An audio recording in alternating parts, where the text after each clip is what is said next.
신명기 7장에서 보시겠습니다. 신명기 7장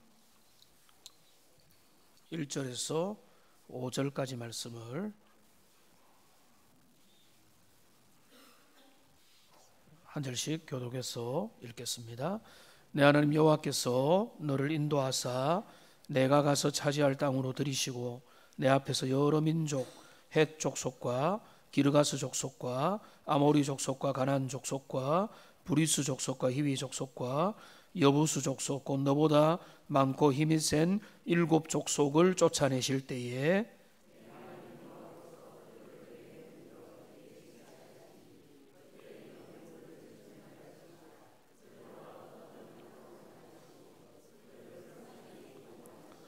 또 그들과 혼인하지도 말지니 내 딸을 그들의 아들에게 주지 말 것이요 그들의 딸도 내 며느리로 삼지 말 것은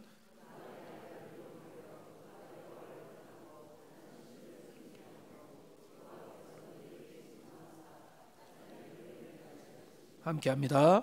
오직 너희가 그들에게 행할 것은 이러하니 그들의 제단을 헐며 주상을 깨뜨리며 아세라 목상을 찍으며 조각한 우상들을 불사를 것이니라. 아멘. 시험이 없는 인생은 없습니다. 모든 인생, 모든 시대, 모든 상황 속에 시험과 고난은 찾아옵니다. 하나님이 시험을 허락하시고 그리고 지금 내가 처한 형편 속에서 유혹과 도전은 다가옵니다. 중요한 것은 그 시험 앞에서 어떤 마음으로 나갈 것인가 라고 하는 그런 것입니다. 시편 34편 19절에 보면 의인은 고난이 많으나 여호와께서 그의 모든 고난에서 그를 건져내시는도다 이렇게 말하고 있습니다.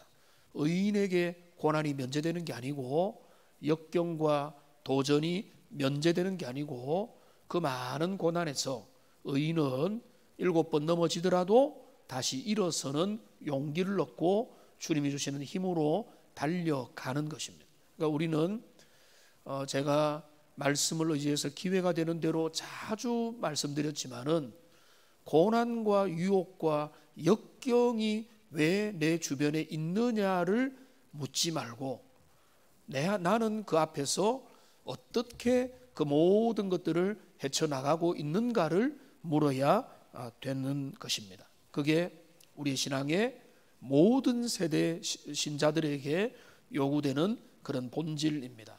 오늘 모세는 신명기 말씀을 통해서 이스라엘 백성들이 들어갈 가나안 땅에 들어가야 될 그 가나안 1세대, 광야 2세대를 향해서 이렇게 말씀합니다. 너희가 들어갈 그 땅으로 이제 가라.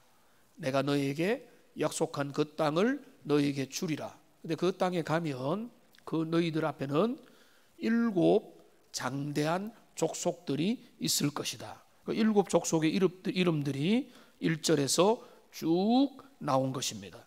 헷 족속, 기르가스 족속, 아모리 족속, 가나안 족속, 브리스 족속 쭉 이렇게 이름이 나옵니다. 근데 그 가나안 족속들이 어떨 거라고 합니까? 너보다 많을 것이고 힘도 셀 것이다. 장대한 민족과 사람들과 문화가 너희를 기다리고 있을 것이다. 이렇게 말하면서 우리 주님이 모세를 통해서 뭐라고 그 가나안 1세대에게 명령하는가 하면 그들을 진멸하라 이렇게 명령합니다. 철저하게 진멸하라.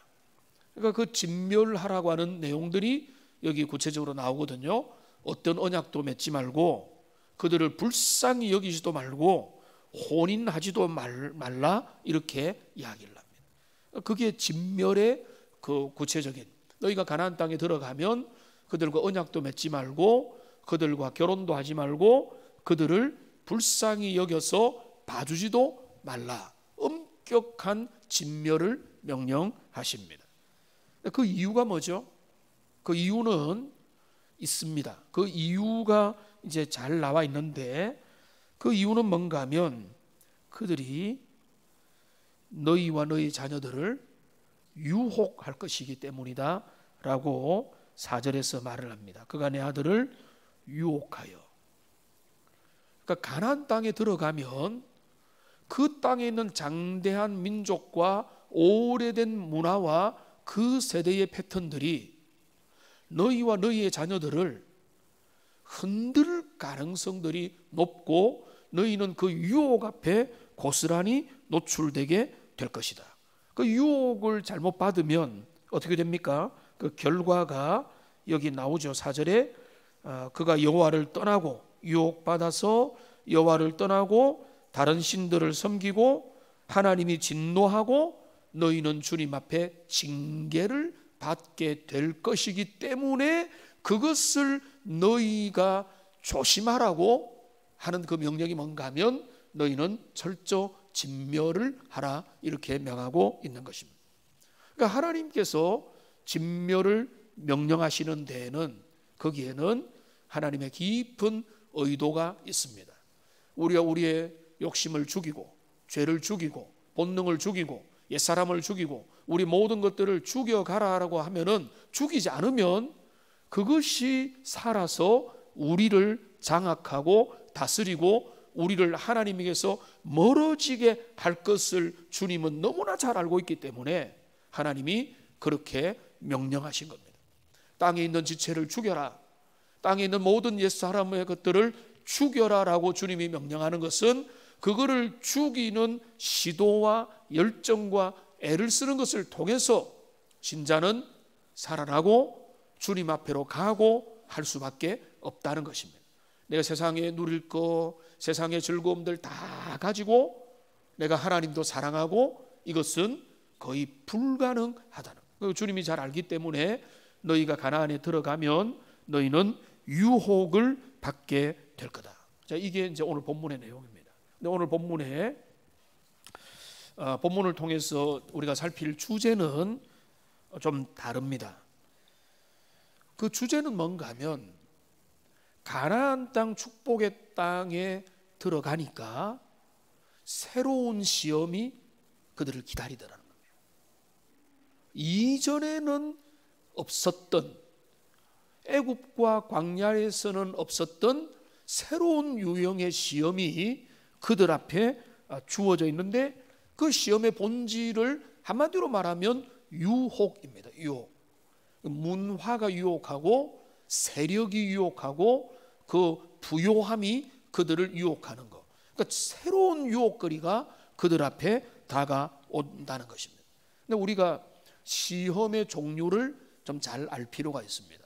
시험하면은 우리가 딱 생각할 때는 박해, 고난, 역경, 어려움, 뭐 핍박당함 이런 것들을 생각하는데 지금 여기에서 너희가 지금 가나안 1세대가 당할 그 이제 시험은 박해라기보다는 유혹이 될 거다 이렇게 이야기를 하는 것입니다.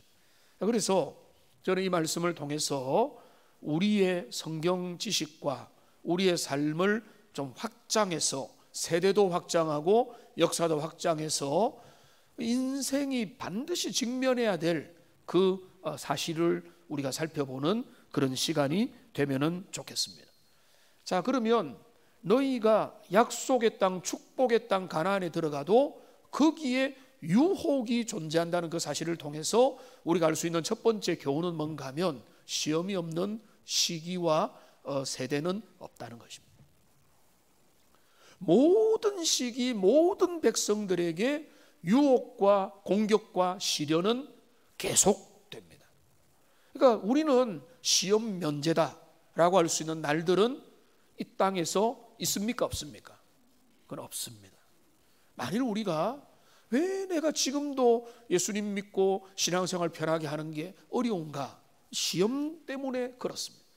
죄악된 세상 가운데 살고 있는 한 우리가 애굽에 있든 광야를 지나든 약속의 땅에 들어가든 우리에게는 시험은 여전히 우리에게 주어지는 것이다.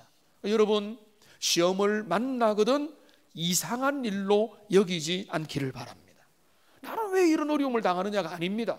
시험을 만날 때는 오히려 여러분 그 시험을 잘 치르는 게 중요한 거지. 그 시험은 우리가 결정할 수도 없고 이 시험을 통과하고 면제될 수도 없는 겁니다. 사도행전 14장 22절 말씀에 보면은 사도 바울이 제자들의 마음을 굳게 하여 이 믿음에 머물러 있으라 권하고, 그러면서 뭐라고 이야기하는가 하면은 에베소 있는 주의 백성들을 향해서 우리가 하나님의 나라에 들어가려면 많은 환난을 겪어야 할 것이다 라고 이렇게 서로 권면을 했습니다.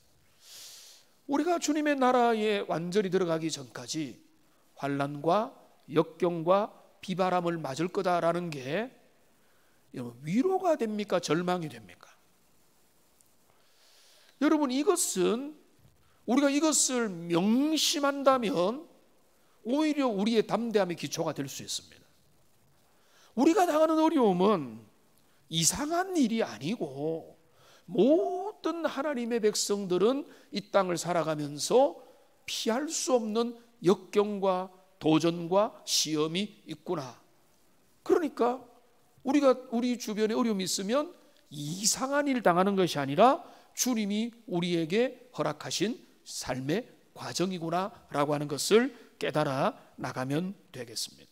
그런데 그러니까 우선은 우리가 알아야 될 첫 번째 영적인 진리는 뭔가 하면 시험이 없는 기간은 없다. 가나안 땅에 들어가도 유혹이라고 하는 시험이 그 백성들을 기다리고 있더라. 그런데 또 다른 각도에서 보면은 이 시험의 종류가 달라진다는 것입니다. 시험의 종류가 똑같지 않다는 겁니다. 문제의 유형이 달라진다. 그러니까 우리가 이제 영적인 의미에서 우리의 삶의 여정을 크게 3등분하면 애굽 시절, 그리고 광야 시기, 그리고 가나안의 시기, 이렇게 이제 3등분을 해볼 수가 있겠습니다. 자, 그러면 그 시절들마다 그들에게 닥쳐온 시련이라는 것은 다르다는 것입니다. 애굽에서 그들이 만났던 어려움은 뭡니까? 그거는 한마디로 말하면 종됨입니다. 종됨.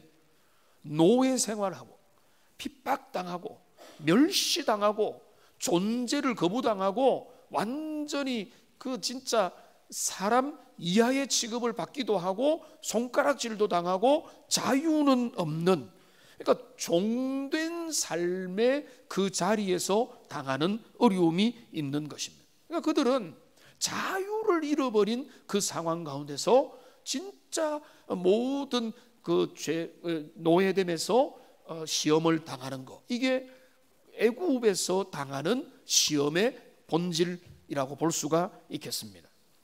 자, 그러면 광야에서 시험은 어떻습니까?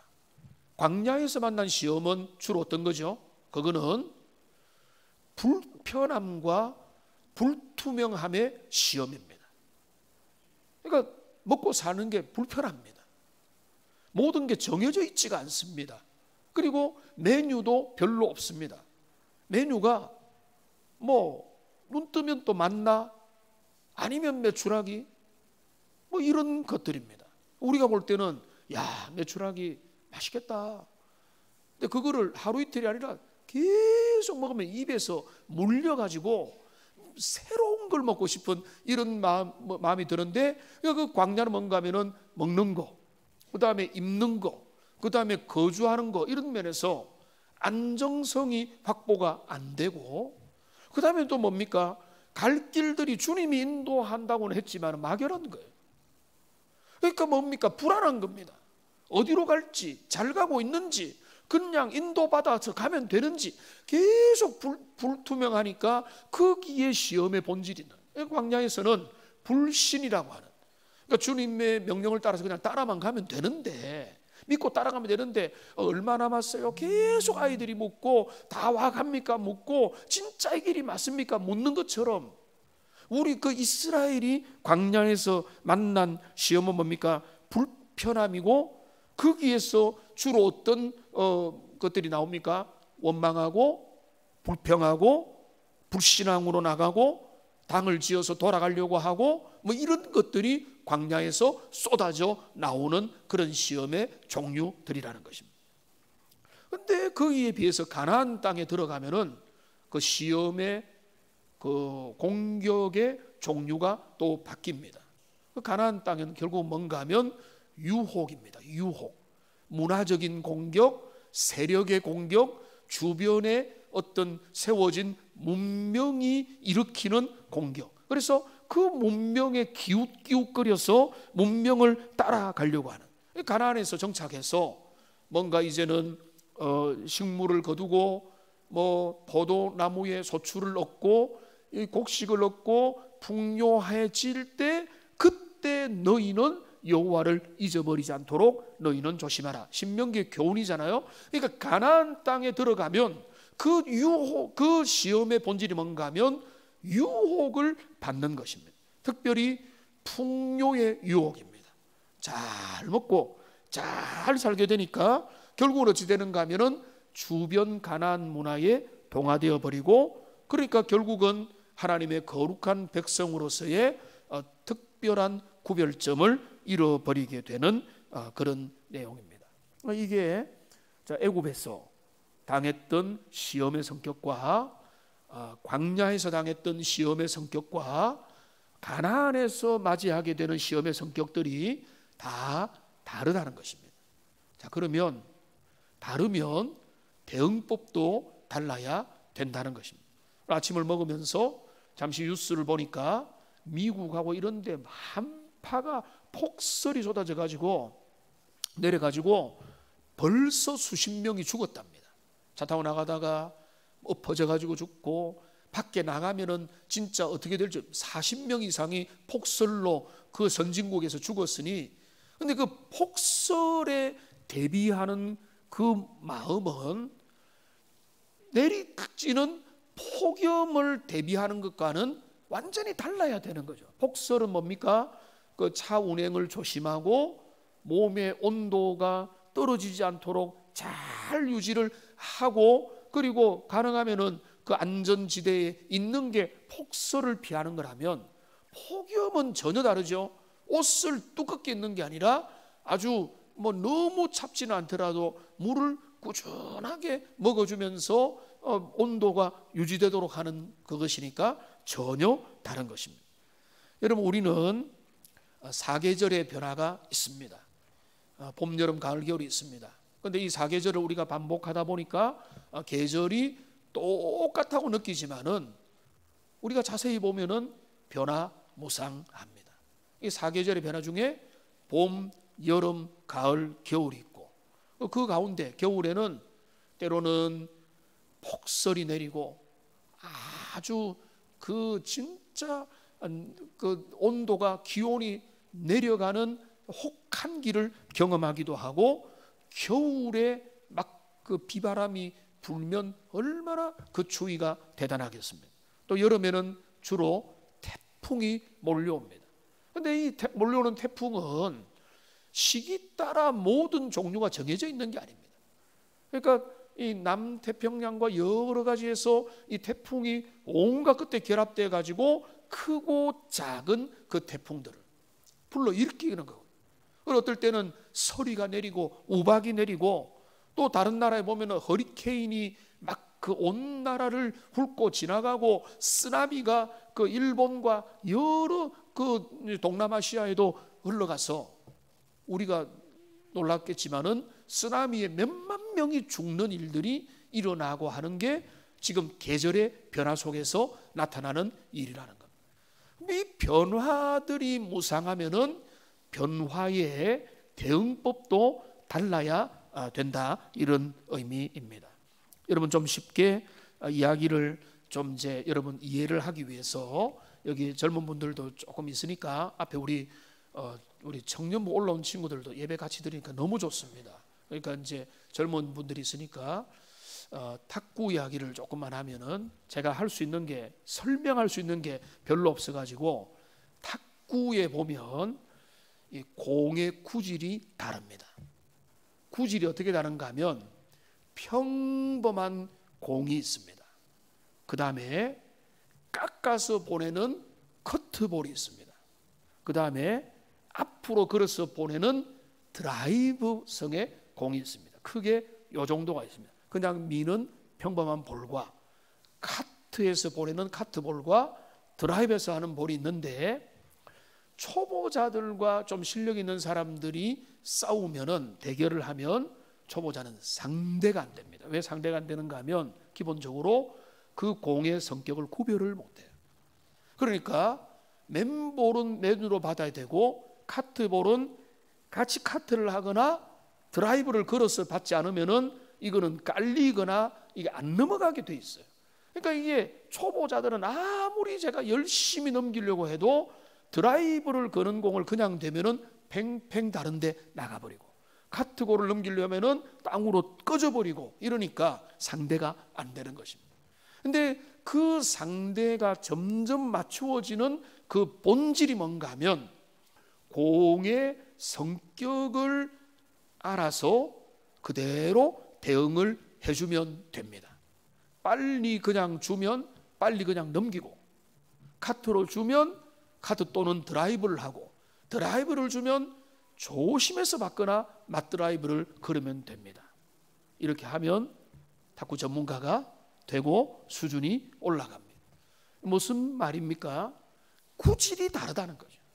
구질이 다른데 내 열심과 내 집요함으로 그냥 이거를 이겨낸다고 하면 이겨지느냐? 그렇지 않습니다.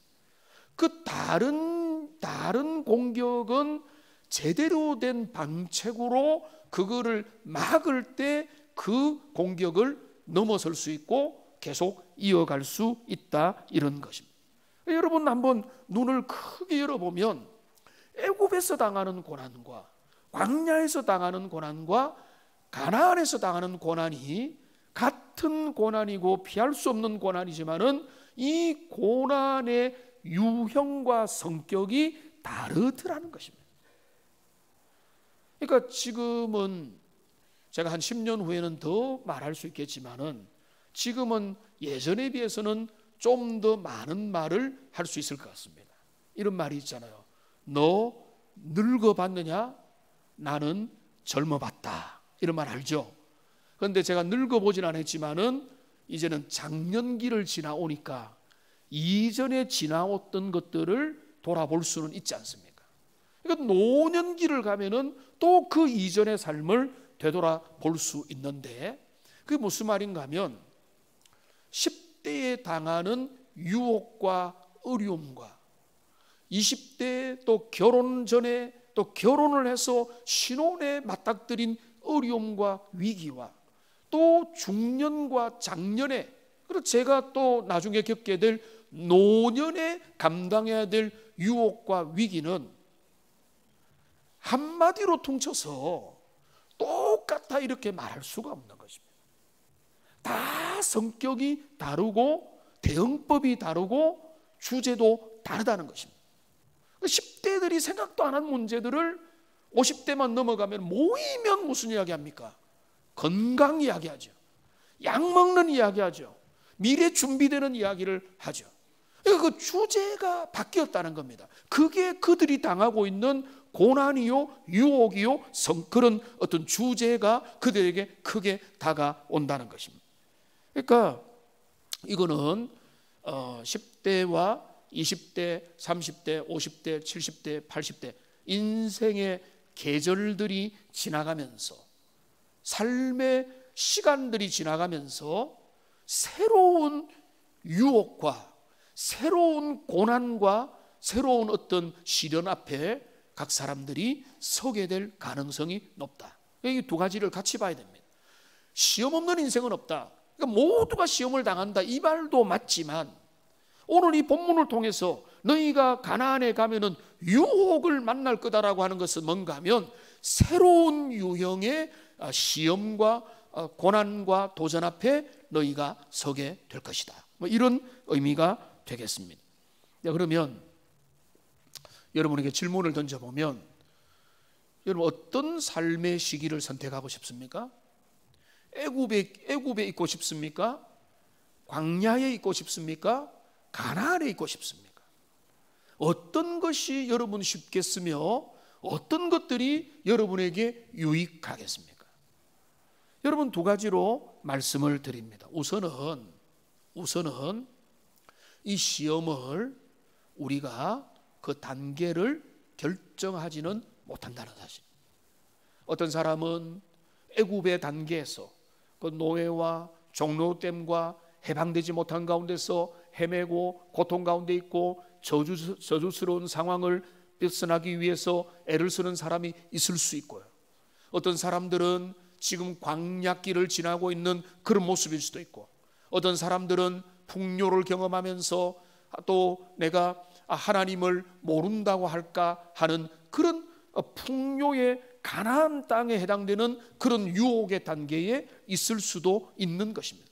각 사람의 그 신앙의 여정과 또 인생의 여정과 사람의 부르심에 따라서 그 있는 자리와 환경은 다 다를 수 있다. 자, 그런데 중요한 것은 뭔가 하면 아굴의 기도입니다. 잠언에서 아굴은 뭐라고 기도합니까?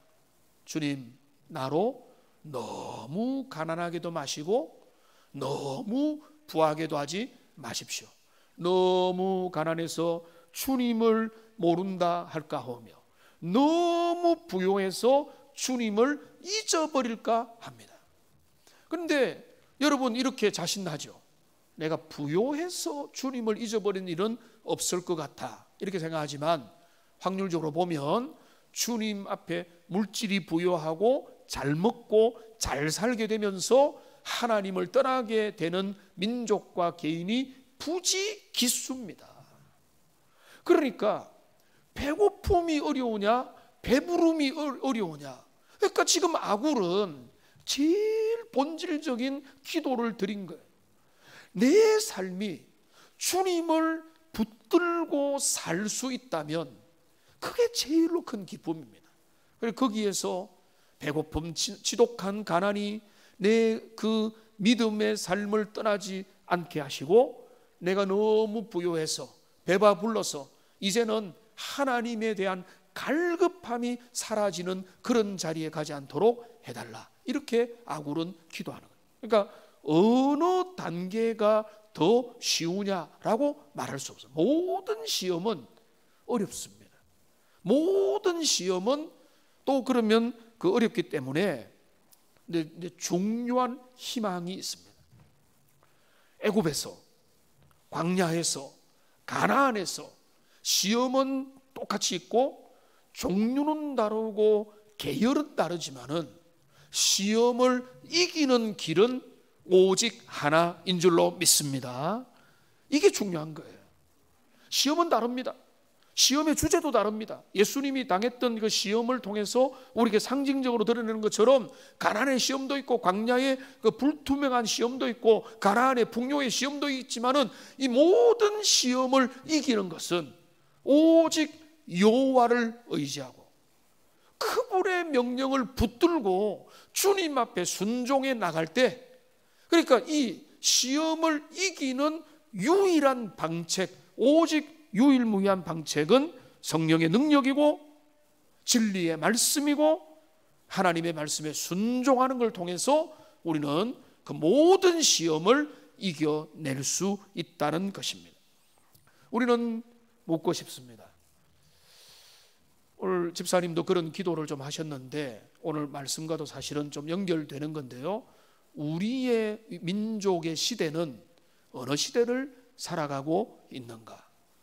노예됨과 종됨과 압박과 그래서 박해를 받는 피식민지 시대를 살아가고 있는가? 그거는 아니겠죠. 경제적인 면에서는 종속된 게 많이 있겠지만은 그건 아니겠고. 자, 그럼 우리는 광야와 같은 길을 지나고 있는가? 아니면 우리는 지금 풍요의 땅에 들어가서 많은 결실을 거두면서 잘 먹고 잘 입고 잘 누리는 그런 시대를 살아가고 있는가?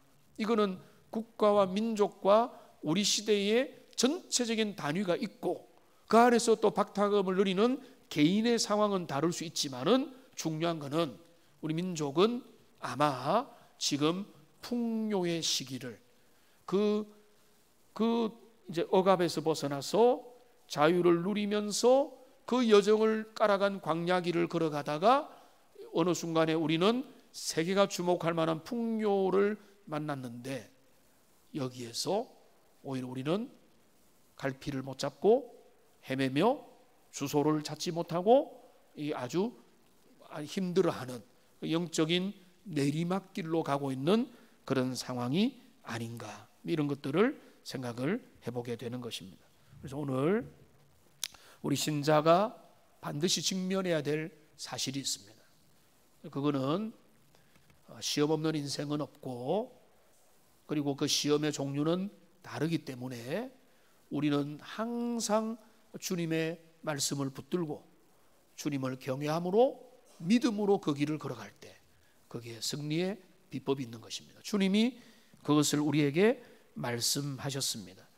너희는 오직 여호와를 경외하며 진멸하고 주님을 사랑하라. 그것이 우리 주님이 오직 우리에게 주시는 겁니다. 9절을 보십시오. 그런즉 너는 알라 오직 내 하나님 여호와는 하나님이시요 신실하신 하나님이시라. 그를 사랑하고 그의 계명을 지키는 자에게는 천대까지 그의 언약을 이행하시며 인애를 베푸시되 그를 미워하는 자에게는 당장에 보응하여 멸하시나니. 자, 11절 같이 읽겠습니다.